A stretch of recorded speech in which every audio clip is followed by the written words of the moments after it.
Donc aujourd'hui, nous sommes au col du Pourtalais, où les équipes sont en plein déneigement. Comment ça se passe?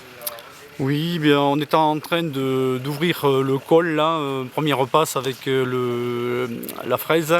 Maintenant, il nous reste à dégager les parkings et finir de donner du gabarit à la chaussée pour pouvoir permettre à la circulation ultérieurement de circuler le plus normalement possible. L'objectif, c'est l'ouverture pour les vacances? L'objectif, c'est l'ouverture pour les vacances, oui.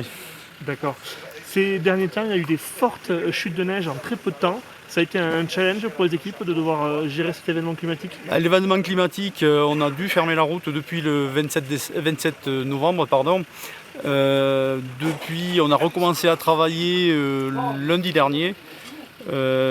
Pendant cette période, il y avait des conditions qui ne permettaient pas de travailler en sécurité. En fait, on a eu Risque d'avalanche? un alternat de chutes de neige assez importantes, du vent, des chutes de pluie. Et donc un risque d'avalanche, oui, derrière, effectivement. Donc il a fallu attendre de pouvoir travailler en sécurité pour commencer à rouvrir donc lundi dernier. En règle générale, quelles sont les difficultés que vous rencontrez dans ce type de travaux? Les difficultés, bon, une grosse difficulté, c'est le risque de panne en fait. Les engins sont très très sollicités. On a quelques coulées qui amènent des matériaux à l'intérieur, matériaux genre branches ou blocs qui peuvent détériorer les machines. Bon, et puis les machines sont sollicitées, de toute façon, elles peuvent être amenées à tomber en panne.